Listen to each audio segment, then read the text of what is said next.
The story begins with the mothership drifting off course as a powerful gravitational force takes hold. At the same moment, radar systems detect a strange object moving toward the ship at high speed. It turns out to be two robots locked in a violent battle in space. Neither gains the upper hand, and their fight ends when both crash into the already damaged ship. 7 months earlier, John and his family were aboard their ship, the Jupiter, when it too was dragged into the black hole. They were forced to make an emergency landing on an alien planet. Since then, they have survived by growing food inside a greenhouse built from part of the Jupiter. Outside the ship, the planet is extremely dangerous, with air full of toxic methane. Anyone leaving the ship must wear a full space suit and helmet. During one trip outside, John and his son will travel to the coast and discover a strange alien plant, glowing seaweed. John carefully collects some of it in a bottle. For months, Maureen has been working on another problem. With no fuel left, she has tried to repair the engine of a crashed alien spacecraft, but without success. The glowing seaweed is later turned into a Christmas tree, bringing a rare moment of joy. Don prepares their last special meal, and they exchange gifts. Will receives a set of car keys, allowing him to finally learn how to drive. In return, he gives gifts of his own, including a book written by his sister Penny about their journey through space. Their group also includes June, a clever but dangerous woman. Because of the risk she poses, Maureen keeps her locked in a room. Suddenly,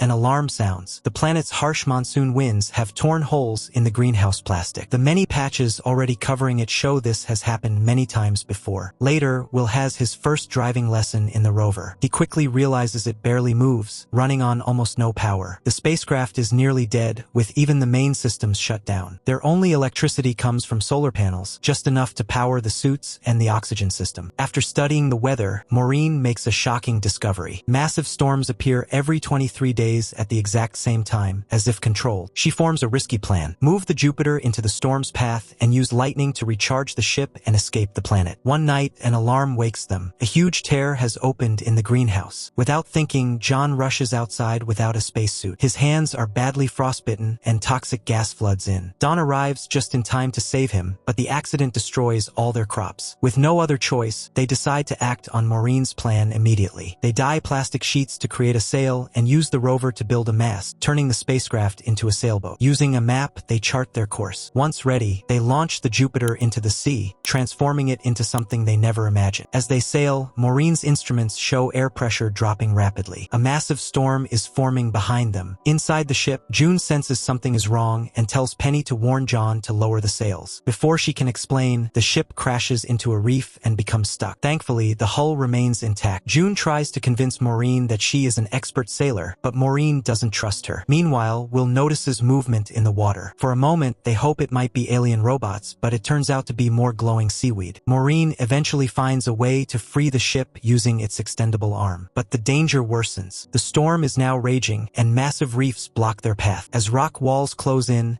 they scramble to pull down the sails. In the chaos, the mast swings and knocks Will overboard. John reacts instantly, grabbing the rope attached to Will's suit. However, the suit is torn, and toxic gas begins leaking inside. Will is rushed to the medical bay. With no other option, Maureen releases June. As reefs loom closer, the two climb onto the roof. June orders the sails raised to push through the narrow channel. A massive wave crashes over the ship, knocking Maureen down and trapping her foot in a net. June approaches with a knife, terrifying Maureen, but instead, she cuts the ropes and frees her. After working together tirelessly, they finally get the sails up, only to face another problem. A reef to their right is blocking them. They need to shift the ship's weight to make it tilt and slide past the obstacle. The 4 women on board aren't heavy enough to make a difference. At this critical moment, John comes up with an idea. The rover weighs 2 tons. Its weight could be enough to tilt the ship. By now, John can barely move because of his injuries, so he has to trust Will with the job. Will gets into the rover, backs it up, then shifts gears. He makes a sharp turn and crashes it right into the wall. The airbags go off, and the rover's weight causes the spacecraft to tilt. It works. They barely squeeze past the rocks. Turns out June was telling the truth. She really is a great sailor. Because she played such a big part in saving them, they decide to accept her as one of them. Later,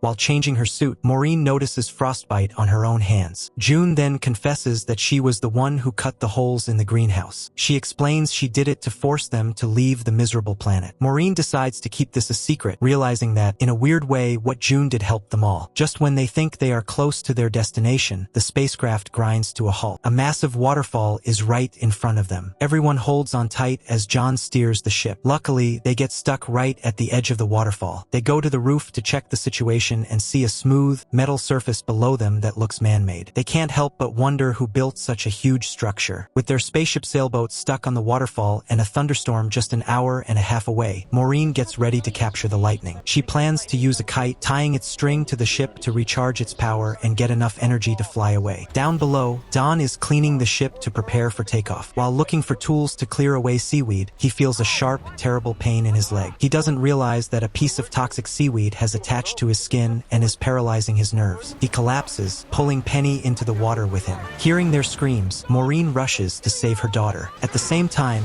the kite is caught by a strong gust of wind and torn away. John, thinking quickly, manages to grab the kite string and tie it to a pole just in time. As Dawn and Penny are climbing out of the water, a large patch of toxic seaweed floats toward Penny. She dodges it but is swept over the waterfall by the strong current. Seeing this, Maureen dives into the water after her. Even though the current is fast, their strong spacesuits protect them, and they both land safely at the bottom of the waterfall. After making sure their suits are not damaged, Maureen notices the strange metal area below them. The approaching thunderstorm is clearly being drawn to a large metal pole in the center, which is acting like a giant lightning rod. Maureen quickly uses her camera to record the strange symbols carved into the ground. Meanwhile, Judy and will carry Dawn back to the medical room for treatment, showing just how dangerous the seaweed's poison is. With only an hour left before the storm hits, Maureen realizes they need to get the kite back. She suggests they could climb up using its string. John immediately starts climbing the pole to get the kite, but they had loosened its screws earlier to take it apart. Just as he is about to grab it, the pole begins to wobble. John falls, and the whole structure comes crashing down. It narrowly misses them, but the kite they needed is now lost. They are trapped at the bottom of a giant waterfall with no clear way to survive. Climbing back up is impossible. With the storm less than an hour away, Will, back in the ship, has an idea. They can build a Faraday cage, a metal box that protects anyone inside from electricity. He suggests using the rover as their Faraday cage, so Maureen and Penny can safely wait out the storm inside it. The vehicle's metal tether could act as a conductor to channel the electricity, just like the kite would have. But there's a big problem. The rover is in the spacecraft's garage, which is now completely underwater. Hearing this, Maureen jokes, "Good thing I married a Navy SEAL." Her husband, John, just rolls his eyes and heads straight for the flooded garage. John ties the ropes, closes the rover's door, and connects a wire to its motor. Meanwhile, Will is distracted by a faint noise coming from the alien spaceship's engine. Before he can check it out, his father calls for him. When John tries to open the garage door, he finds it blocked by a thick wall of seaweed. He gets Judy and some tools to help him clear it. Soon, most of the seaweed is gone. John sends the children up first while he finishes the job. As he is working, water starts to pour into the garage. Judy wants to stay and help her father, but he is already on his way out. They scramble up, and Will closes the door just in time to stop the garage from flooding completely. The rover slides down the tether through the waterfall. Maureen is on the radio, telling John what to do when the storm hits, all while quietly praying for the rover to drop faster. But because the rope isn't long enough, the rover is left hanging in the air. As thunder crashes, the storm arrives. In a moment of inspiration, Penny suggests they use the fallen pole pieces to build a ladder. They quickly raise the ladder and hold the other end down with heavy rocks. They climb inside the rover just as the thunderstorm hits its peak. They seal the door at the last second as a massive bolt of lightning strikes the vehicle. As the electricity spreads, both the rover and the spacecraft are in danger of being pulled under. Inside the rover, Maureen holds a crying Penny tightly. After a blinding white flash, the spacecraft systems come to life, fully charged. The storm's energy is incredible. The engines fire up, and after shaking violently, the spacecraft takes off, leaving a fiery trail behind it. As they pull up the tether with the rover still attached, everyone unbuckles their seatbelts and rushes to the garage. John grabs a crowbar and starts banging on the burnt vehicle. He moves to the other side and slowly pries the door open. Inside, Maureen and Penny are unconscious, but they have survived without a scratch. While everyone is celebrating, the sound from the alien engine in the corner of the garage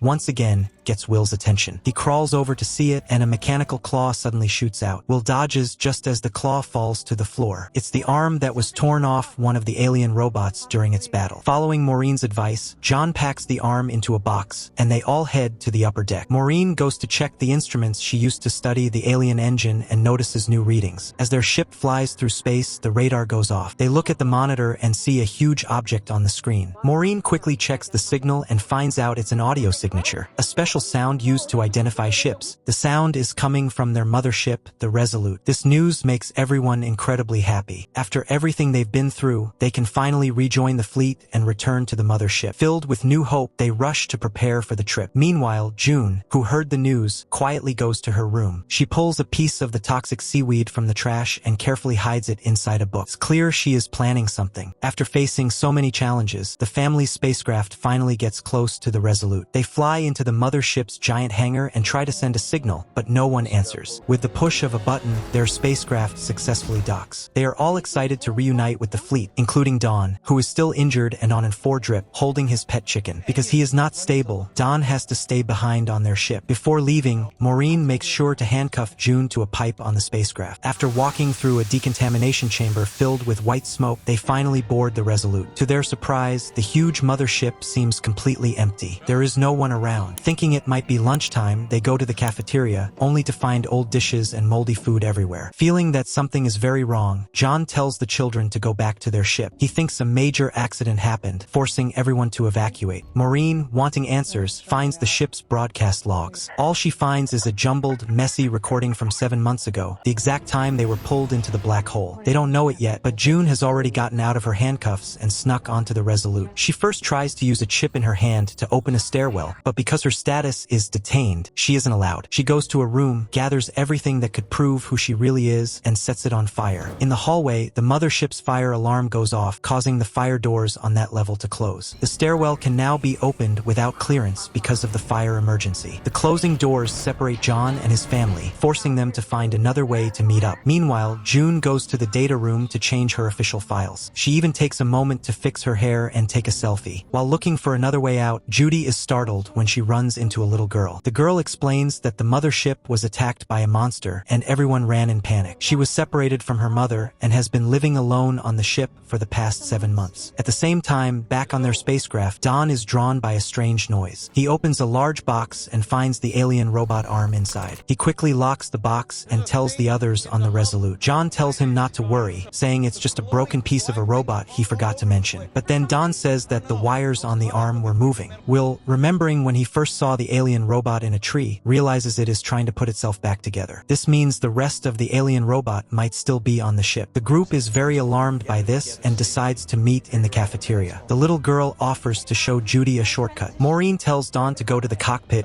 and use the ship's telescope to watch what's happening and keep them updated. Maureen also learns from Don that June has escaped and is somewhere on the mothership. The little girl leads Judy through a series of pipes to get to the cafeteria, but her backpack gets caught and rips open. Several of her precious belongings fall out, including a photo of her father. Judy learns that the girl's father disappeared on the mothership under strange circumstances. Just then, a strange noise echoes through the pipes. When they look down, they see a robot glowing with a menacing red light. Will is already waiting in the cafeteria. When he and his friend hear noises, they quickly hide behind a table. After hearing the news, John hurries toward the cafeteria. Will and the girl carefully peek over the table to see what is making the noise. To their shock, they see a horse, which seems to have wandered in looking for food. On Judy's side, the alien robot has already started moving toward the cafeteria from the floor below them. June arrives at the medical room, finds the person whose identity she has stolen, and surgically removes the ID chip from her arm. She then goes to the control room, where she deletes the video recordings of her interrogation and of her accidentally causing a man's death. She believes that now no one will know who she really is. From the cockpit, Don sees the red light and realizes it is moving toward the cafeteria. The horse in the cafeteria gets scared by the sounds and starts to neigh loudly. Penny, who grew up on her grandmother's horse farm, is able to calm the animal down. However, the sound of falling dishes from a nearby table gets the alien robot's attention. Will and the little girl quickly hide again. They see a damaged alien robot dragging itself across the floor, looking like a scarecrow. They have no idea how many more scarecrows might be on the ship. Don tries to shout a warning, but he is too far away for them to hear. Step by step,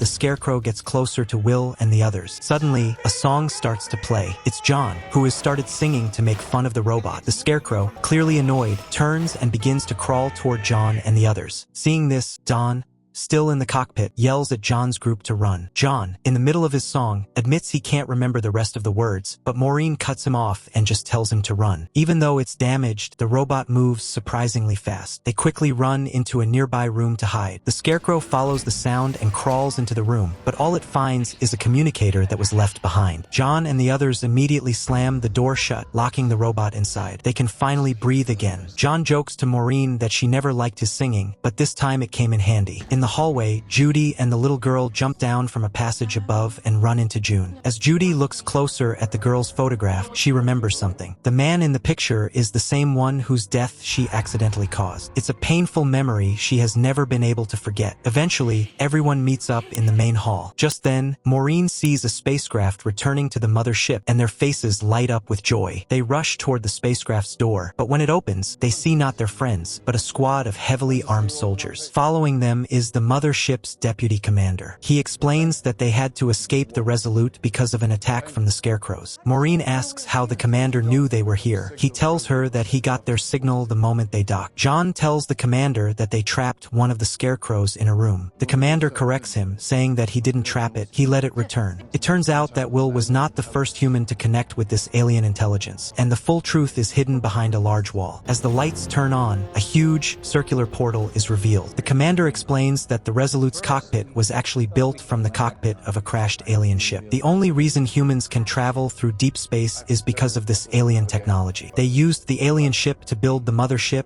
and even managed to capture an alien robot. They discovered that this robot was weak to a certain radio frequency, which allowed them to control it and use it to help run the mothership. The commander explains that the robot is like a key, and without it, humans can't even start the alien engine. Maureen points out that the engine on the mothership is now gone. The robots took it when they attacked. She then tells them that there is another alien engine, the one on their ship. With that engine, the Resolute might be able to continue its journey. Their ship is taken from them, and the family is forced to move their things out. Because Maureen spent 7 months studying the alien engine, she is kept on the mothership to help with the work. Ironically, the Resolute is now dangerously low on water, and John is sent to a dry, desert-like planet to drill for it. Meanwhile, Judy arrives at the medical camp. She thought her experience treating sick patients on a strange planet would make her a doctor, but she is disappointed to be assigned as a nurse doing basic tasks. Don also goes back to his old job. One moment he is walking confidently, the next he gets a hard punch, a normal greeting in his department. He is then told to repair the vehicle he crashed earlier. Everything seems to be slowly getting back to normal, but a new danger is quietly approaching. John gets on a vehicle to go to the drilling site, and Judy goes with him.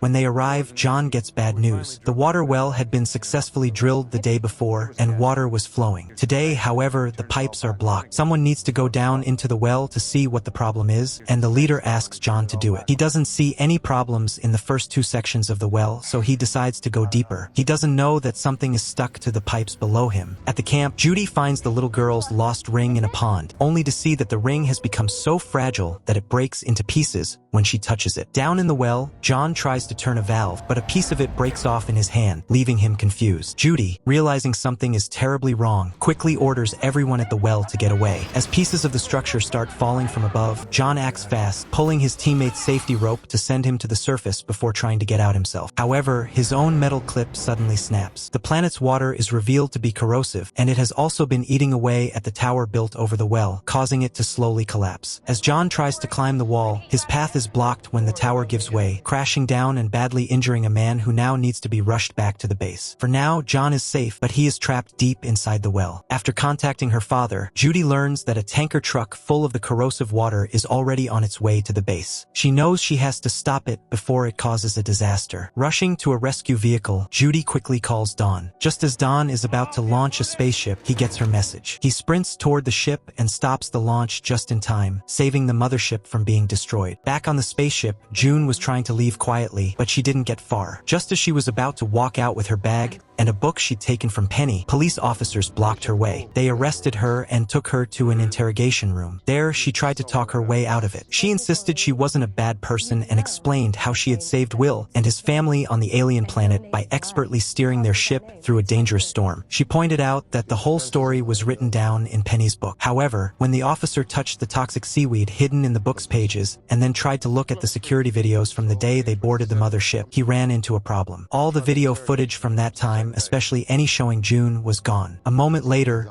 the officer's hands started to feel numb, and then he collapsed. Meanwhile, Will went to the room where the Scarecrow was being held. He hoped to connect with the robot again. As he was focused on trying, the mothership's deputy commander appeared behind him. The commander claimed he also wanted to talk to the robot, but he was actually using a device that sent out sound waves to keep it under control. Will told him that this method was useless and that it was like trying to talk to someone by hitting them with a stick. The robots had been nicknamed Scarecrows because when their spaceship first crashed, their exposed wires looked like straw. Just then, Will noticed the light on the Scarecrow's face getting dimmer, which meant it was confused. He tried to connect with it again, and just as the commander turned off the sonic device, the Scarecrow slowly started to move. Will took a robotic arm out of a nearby box and attached it to the Scarecrow, successfully fixing their connection. The Scarecrow then gently lifted Will's shirt to look at an old scar it had given him before. Will offered the robot a model from his bag and said they could be friends, and the Scarecrow looked at it. For a second, Will was hopeful, but then the robot suddenly got angry and crushed the model. Luckily, the commander turned the sonic device back on just in time to save Will from getting hurt. Shortly after Will left, Maureen showed up and yelled at the commander for the way he was handling things. Back in his room, the commander felt terrible about his failure. He took off his shirt, revealing that his own body was covered in scars. They were from his own painful and obsessive attempts to connect with the Scarecrow. Later, while talking with Will, Maureen had an important realization. She had been thinking about it all wrong. The alien robots might not be the only key to using the alien spaceships. It was possible that Will himself was the second key. Believing she had found a new way, she took Will to the cockpit of the Resolute. At first, Will was amazed by the view, but then he walked over to where the Scarecrow was being kept. He told the robot that even if they couldn't be friends, it didn't deserve to be locked up. In response, the Scarecrow pointed to a specific panel. Will followed its direction and saw a handprint. He placed his hand on it and was suddenly shown a vision of a nearby planet being stripped of all its water. He also saw that the friendly alien robot he knew was now on that same empty planet. At the same time, far below, the support structure of the platform over the water well completely broke, leaving John trapped. He didn't know that the metal floor he was standing on was quickly being eaten away. Suddenly, it gave out and he fell even further down. Things got worse when a steel rod went right through his stomach. He quickly tore a piece of his shirt to wrap the wound and was able to contact Judy to tell her how bad his situation was. Panicked, Judy rushed back to the medical room and grabbed all the first aid supplies she could find while getting more information from her father. She planned to take the rover to rescue him, but the squad leader stopped her. He warned her that if she took the vehicle, the corrosive water would destroy its parts before she got there. Then she would be stranded, and he would have to rescue both of them. After desperately trying to convince him,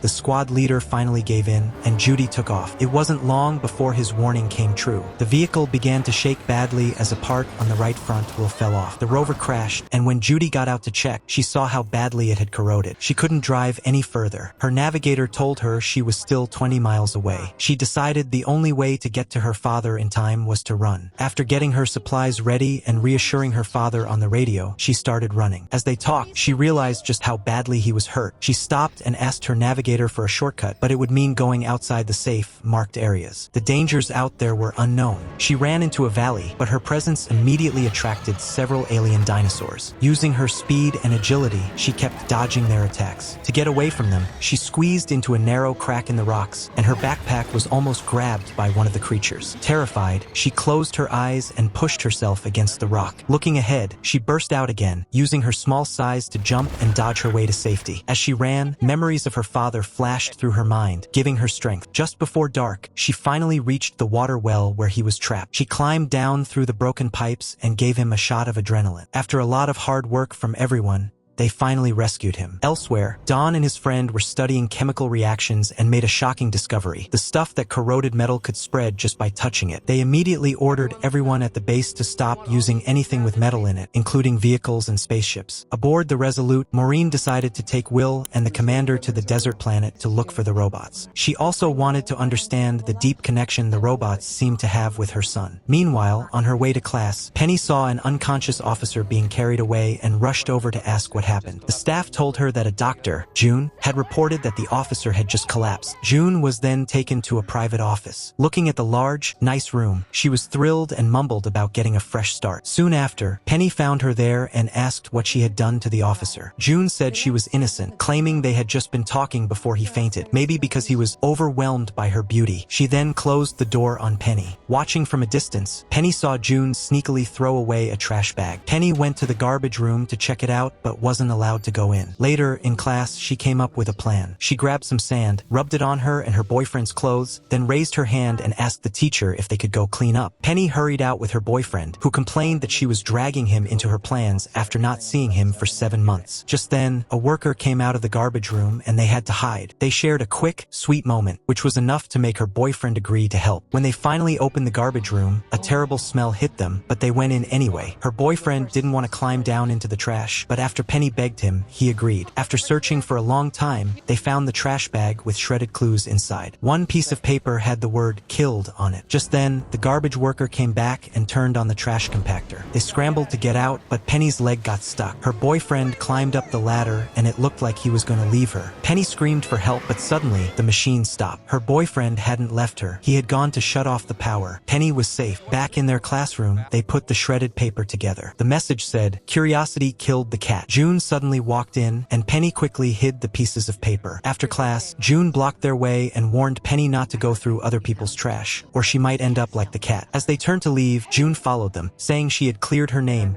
and that no one would believe any rumors Penny spread. Angry, Penny walked away. Just then, something strange happened right in front of them. Penny threw her bag in the air, and at that moment, a large hole opened up in the floor of the spaceship, which began to slowly collapse. Only 12 hours earlier, the corrosive substance had been discovered. As a safety measure, anyone boarding the Resolute was not allowed to bring any metal and had to be disinfected. During this process, a man had suddenly fallen down. After he was helped up, a check showed nothing was wrong. However, a pool of blood was found under his knee. He explained that he had steel pins in his leg from an accident 10 years ago, but it seemed they had been completely corroded away. That pool of blood had now grown into the massive hole that appeared right in front of Penny and the others. At that moment, the mothership's alarms went off and everyone started to evacuate. They tried to run back, but safety gates came down, trapping them. They were now in a very dangerous situation, as the only way out was through the hallway that was being eaten away. Scientists on the ship frantically tried to find a way to stop the corrosion, while a team was sent to cut through the ship's wall to rescue them. They took shelter in a classroom. June pressed a cup against the wall, claiming it would help them hear the rescue team, and they could indeed hear something. However, the rescue team ran into a problem. The path ahead was completely corroded. The captain was also facing a huge crisis. If the corrosion reached the ship's oxygen system, everyone on board would die. She had to prepare for the worst, blowing up the entire damaged section, which meant the people in the classroom would die with it. When Don heard this news and realized Penny was trapped, his face grew serious. It was clear he had feelings for her. He quickly contacted Penny and asked what was in their room. When he learned about a large white box, he told her to empty it. He then found the captain and convinced her to try a desperate plan to save them. They could hide in the box, which would then be shot out into space during the explosion. The captain didn't believe that a box made for science samples could hold people. Don promised her it could. When he saw she still wasn't convinced, Don confessed that he had used these same boxes to smuggle steaks 7 times, proving they could keep things fresh. The captain asked if he was a smuggler, and Don had to admit he was. With only 21 minutes left, the captain agreed to his plan. Don sprinted, explaining the escape plan over his radio. But another problem came up. The box could only fit 3 people. June started to play mind games. She said she would stay behind because it was her job to protect the children. The teacher didn't like this and insisted that he should be the one to stay. This was exactly what June wanted. Penny couldn't stand it anymore and pulled June aside to ask her why she was doing this. Penny's boyfriend then stepped up, telling the others to go while he stayed. Not wanting to lose him,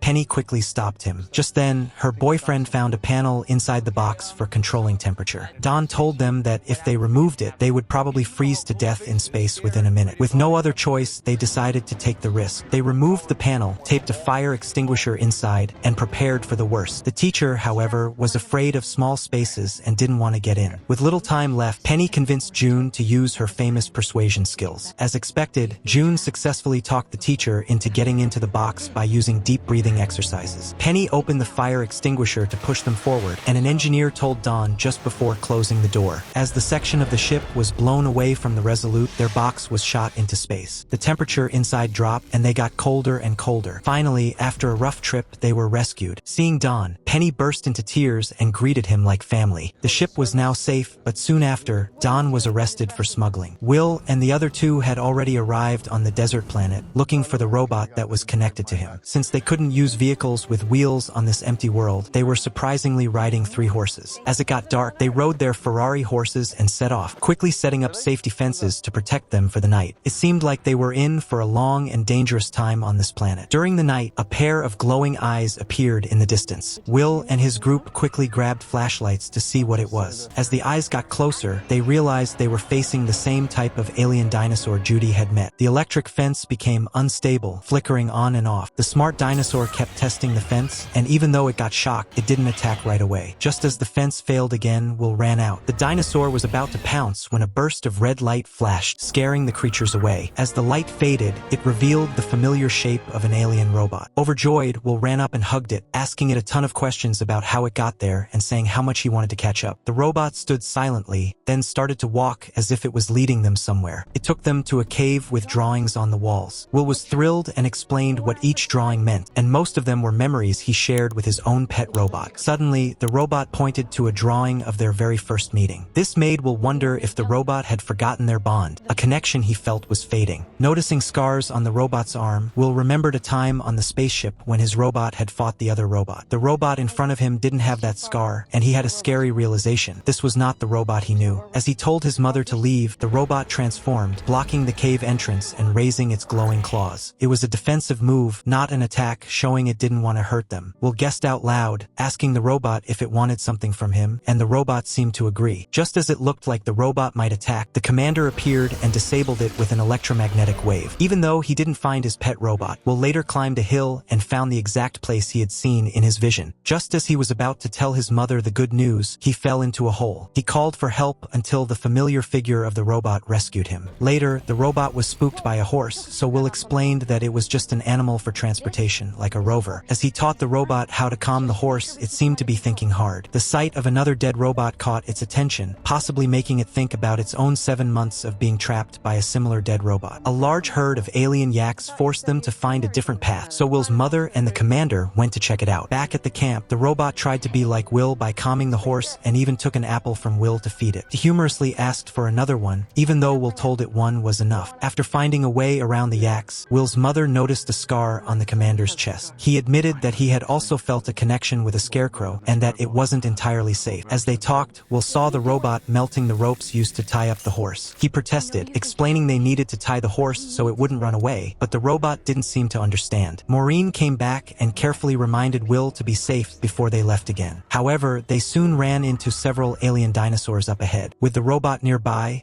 the dinosaurs weren't interested in them, but seemed to be focused on the yaks not far away. As the yaks started to move, the ground shook, and the herd stampeded right toward Will's group. The robot gave a danger warning. As the yaks got closer, Will's horse panicked and threw him off. The horse's reins got caught under a fallen rock, trapping it. The herd of yaks was about to run them over. Will and his mother hid behind some rocks, while the robot stood right in front of the trapped horse, its lights flashing red. The yaks stormed past in a cloud of dust. When the dust settled, amazingly, both the robot and the horse were fine. The robot casually fed the horse an apple, maybe as its own way of being a friend. Overjoyed, Will ran up and hugged the robot. Seeing this, the commander began to question his own methods. It seemed that not only Will but also a horse could befriend the robot. A ship flew overhead. They were about to reach their destination and leave the desert planet. But then, Will's horse collapsed. It had a cut on its back leg, probably from the stampede, and it seemed to be poisoned. The robot knelt down and placed its hand on the wound, trying to heal the horse in its own way, but it didn't work. The horse's eyes slowly closed. The robot's display showed that it was very sad. It moved a large rock to mark the horse's grave and bowed its head for a moment of silence. They finally reached the meeting point, where the commander's original plan was to capture the robot in a container and control it. However, after traveling together and seeing the special bond the robot had formed with both Will and the horse, the commander had a change of heart. He stopped the operation, deciding he couldn't turn Will's robot into just a tool. He let the robot sit with them in the cabin as they boarded the mothership. People looked at Will and the robot differently as they walked to the section with the alien engine. At Will's command, the robot turned on the engine, pulled in its blue, tentacle-like arms, and carried the engine toward the ship's engine room. Meanwhile, John was talking to the captain about the water supply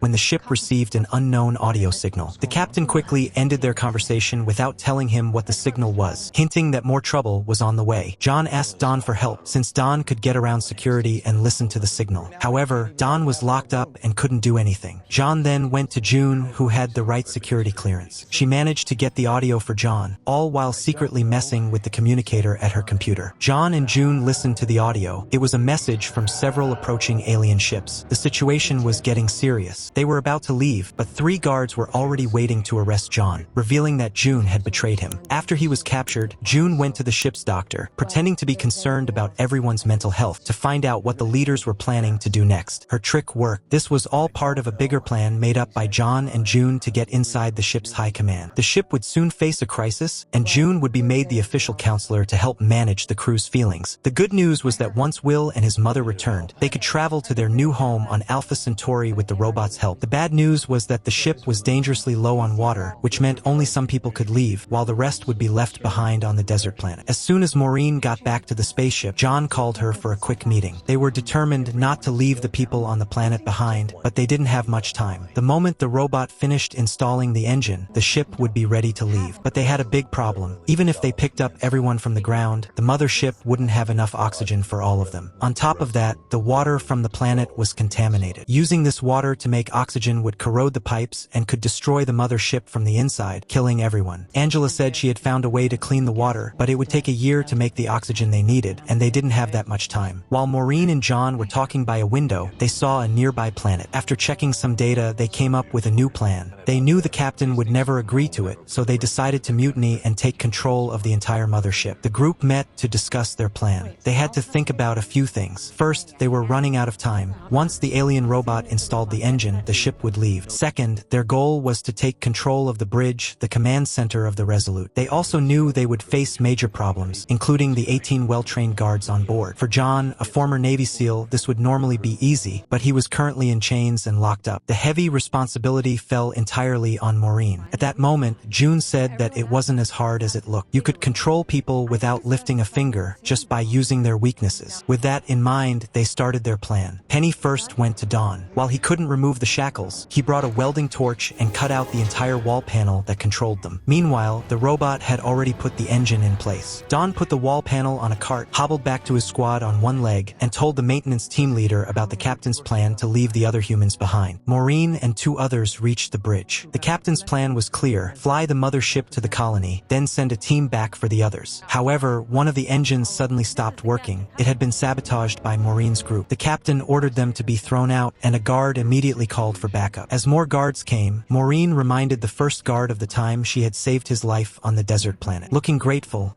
the guard quickly shut the door, blocking the others from getting in. Maureen then called the doctor and asked him to take Will and the robot back to their spaceship. Although the doctor said no at first, the robot's scary red light mode convinced him to let them go. The captain then asked how they could possibly bring so many people on board without enough oxygen. Maureen explained their plan. They would fly the mothership to a nearby gas planet that was rich in ammonia, which could clean the corrosive substances out of the water. With that, the mothership changed its course and began its journey to the ammonia-rich planet. The Resolute was flying toward its new destination. The alien robot walked through its hallways, with Will and Penny following closely behind. Penny noticed that the robot was acting differently. She said that it used to walk behind Will, as if it were protecting him, but now they were the ones following it. Will replied that it was probably just because of everything they had been through lately, and that he would get it back to normal. But before he could finish, the robot stopped suddenly, as if it was drawn to something in a room ahead. Yet, it didn't warn them of any danger like it used to. Penny kept nagging him until Will told her to be quiet. They continued on their way, following their silent and mysterious guide. John was locked up, trying to open his shackles with a screwdriver. But then the door opened. The doctor came in, bringing Judy with him. She looked guilty because she'd been caught listening at the door. The doctor wanted John to stop Maureen from taking over the ship. John told him no. Since that didn't work, the doctor decided to try something else. He was going to reveal a secret about something bad Maureen had done. He told John that Will wasn't actually supposed to be on the mothership. To keep her family together,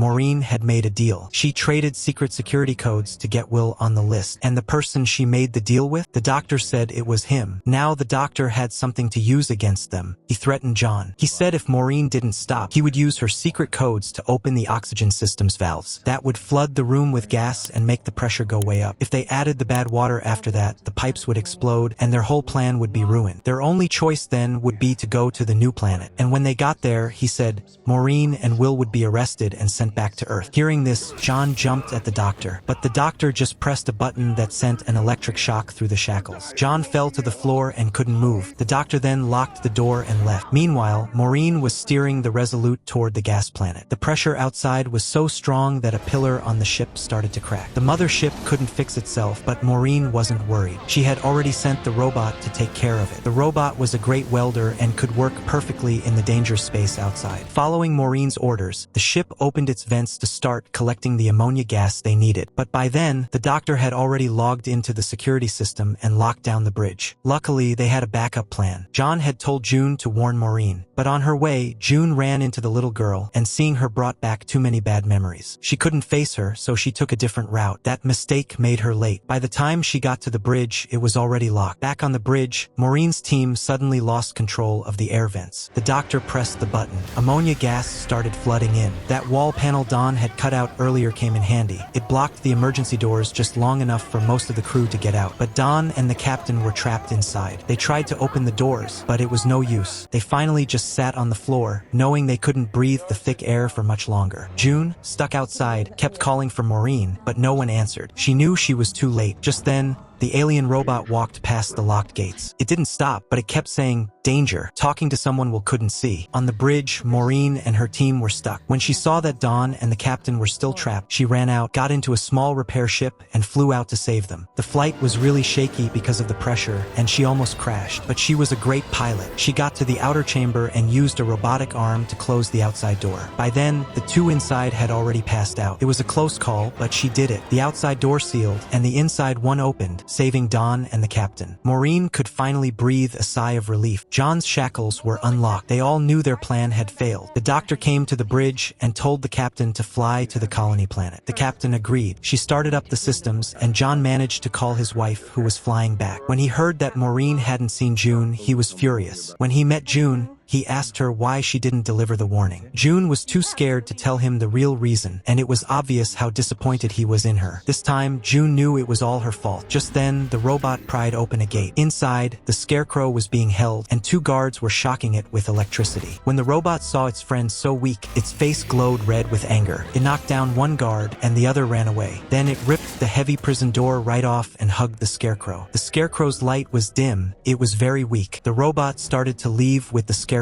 Will asked where it was going and reminded it that it still had to help them get home. But the robot said no. It went to the mothership's cockpit and tried to start the ship to save the scarecrow. But the controls were broken. Will asked what it was doing, and the robot said it was helping its friend. Will argued that they were supposed to be leading people to a new home, but the robot wouldn't change its mind. As the scarecrow was carried away, the doctor put out an arrest warrant for John's entire family. Outside, Maureen was still flying the small ship back. John was waiting for her. An alarm went off in Maureen's ship. She was almost out of fuel. John decided to take another ship to go get her, but the doctor was listening in. He sent a fake message to the colony planet saying Maureen was a traitor who tried to take over the ship. He lied and said that she and her husband had tried to fix things, but their ship fell into space and they couldn't be rescued. Then the doctor locked all the outside doors and told the bridge to speed up. He said it was to clear the bad water faster, but he was really just leaving Maureen and John behind. As the ship sped up, their two small crafts were thrown away. To get away from the guards, Penny smashed their communicators, and the kids hid in the trash room. Will wanted to figure out how to save the scarecrow. The robot pointed to its arm, which had the same symbols Maureen had photographed on that weird metal structure. But that planet was too far away. Then, the robot drew a picture of a horse on the wall. Will suddenly remembered a similar place on the desert planet. Meanwhile, the commander broadcast the arrest warrant for Will and his friends. Hearing the news, Judy ran out to find them. At the same time, June, still feeling bad about what John said, said, went to the commander's room to offer her help. The little girl found Judy. Even though her mom told her to stay away from Will's family, she decided to help her friends. While they were talking, Penny grabbed them and pulled them into the trash room to make a plan. With guards coming, they had to figure out how to escape. They were almost there. An officer opened the door and looked inside, but only saw piles of trash. The little girl had already shown them a secret way out into a storage room. Meanwhile, John and Maureen were drifting further and further from the mothership. They decided to sneak back on. As they got closer, their ship started shaking like crazy. A giant eye appeared outside their window. It was a giant space fish. It swished its massive tail, and their two little ships went spinning. John tried to use a robotic arm to grab his wife's ship, but the arm broke. They were getting closer to a super hot area below. At the last second, John managed to grab Maureen's ship. They were safe for now, but they only had 12% fuel left, and the mothership was very far away. Will had a big problem. To save the Scarecrow, they needed a spaceship. Who would lend one to a bunch of kids on the run? Penny thought of her boyfriend. At lunch, she left a note on his tray with a meeting place. June also found the boy and tried to sweet-talk him into telling her where Penny was, but he wouldn't. He went to the meeting spot where Penny was hiding in a stairwell. The boy also told her that June was now working with the commander. Meanwhile, the Scarecrow was in bad shape. It was about to die. The robot showed Will the horse's nameplate, maybe suggesting it was time to bury its friend. But Will told the robot they couldn't just give up and watch it die. Penny rushed back and told everyone that June was with the commander. Since they knew how June thought, they decided to do something she wouldn't expect. They went to the vehicle garage and got a combat rover ready. June and the commander walked right into their trap. They saw the little girl on a security camera, and then they saw a combat rover driving down a hallway with Penny and Judy in it. The commander chased them. The doctor scolded him, saying, "They're on a spaceship. How could they possibly escape?" Just then, a gate closed in front of Judy and Penny. Judy stayed cool and said, "Okay, here's the plan. Speed into the turn, then slow down and punch it." It didn't work out so well. They crashed. The airbags went off and guards caught them. But they weren't worried. It was all part of the plan. The back of their rover was empty except for a single robot arm. On the other side of the ship, Will and two others got to their family's spaceship. When they opened the door, the commander was waiting for them. He couldn't let Will take the robot. It was their only hope. He didn't want to hurt the robot, but he needed its help to get everyone to the new planet. Suddenly, there was a zap of electricity. The doctor had hit the robot with a stun baton, and it fell to the ground. The robot didn't even try to fight back. It just pointed at the fallen Scarecrow, silently begging them to save it. The commander saw how weak the Scarecrow was, and for a moment, he felt sorry for it. Then the doctor took him away. The robot got up and started to fight back. Seeing the robot defend its friend made the commander realize they both wanted the same thing. He and Will dragged the Scarecrow into the spaceship, but the robot, weak from the shocks, fell to its knees. Will yelled for it to get up and fight. In the end, the robot could only trust Will with the mission. As Will closed the door, the robot collapsed. They had to honor its request. They started the spaceship and flew away from the mothership while the robot was locked in a box. In the sky,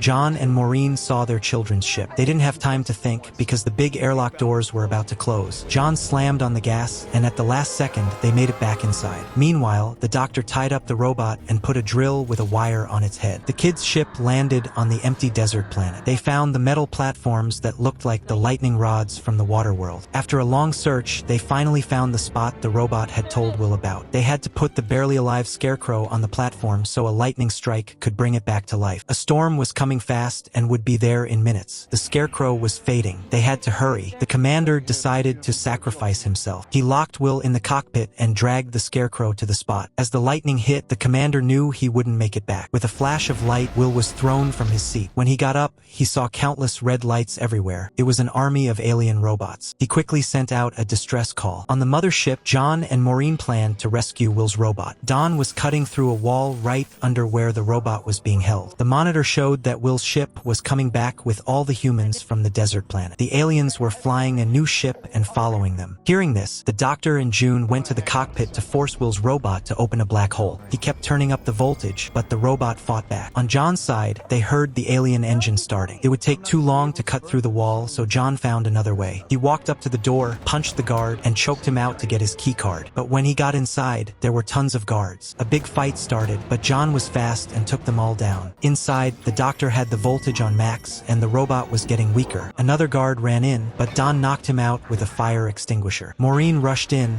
zapped the doctor with his own stun baton, and rescued the robot. By then, Will's ship was back with the last of the humans. Will told the robot he had done what it asked, but the commander had sacrificed himself. Now they had to escape because a huge number of alien robots were coming. Maureen asked the robot to take them to the colony planet, but it said no. Even if they opened a black hole, the other robots might follow them. John said they couldn't lead their enemies to a new home. Maureen agreed they had to fight them here on the mothership. John asked how, and Maureen decided to have their robot lead the enemy robots on board. A group was quickly setting something up. An alien spaceship, glowing red, was getting closer. Its lasers fired, blowing a huge hole in the ship. Then, scary alien robots stormed in, and all the security cameras went out. Will and Penny lost track of their robot. Meanwhile, John and Judy were running with the alien engine to lure the robots. On the other side, Maureen's team was setting up a magnetic trap. The robots were getting closer to John and Judy. John closed the gates to block them, but the doors were like paper. The robots smashed right through them. But this helped Penny see where the robots were, and she told Maureen. With that info,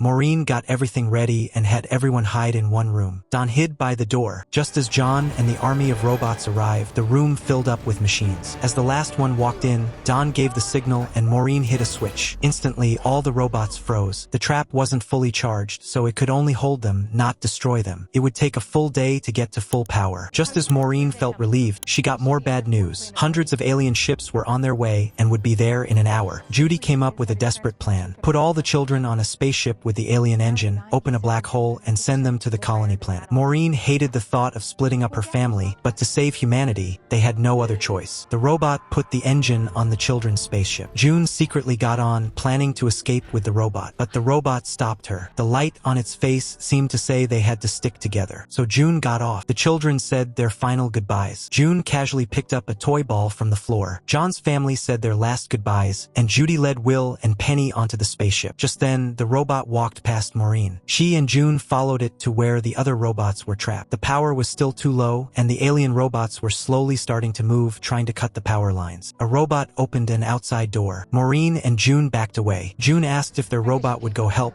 but the light on its face seemed to say this was a final goodbye, and then it turned and left. Finally, June made the bravest choice of her life. She put on a space suit and went alone into the room full of robots. The magnetic forces made it hard to move, and she scratched her helmet, making a crack. She moved one wire, but the robots were still cutting the others. Soon, the crack in her helmet got bigger, and Maureen lost contact with her. Looking outside, she saw only an empty space suit drifting away. As the alien robots cut the last wires, they broke free. They sensed where the alien engine was and headed for the children's spaceship. At that moment, their pet robot was starting the engine. It was about to go fight, but Will stopped it. He told it to keep working while he handled the others. Will stepped outside to face a horde of robots. The lead robot came forward. It recognized him. Will begged it not to fight, but the robot didn't understand and raised its claws to attack. Just then, the Scarecrow swooped in and saved Will. Penny quickly pulled him back inside. To repay them, the Scarecrow fought off all the alien robots. It was an amazing fighter. With its help,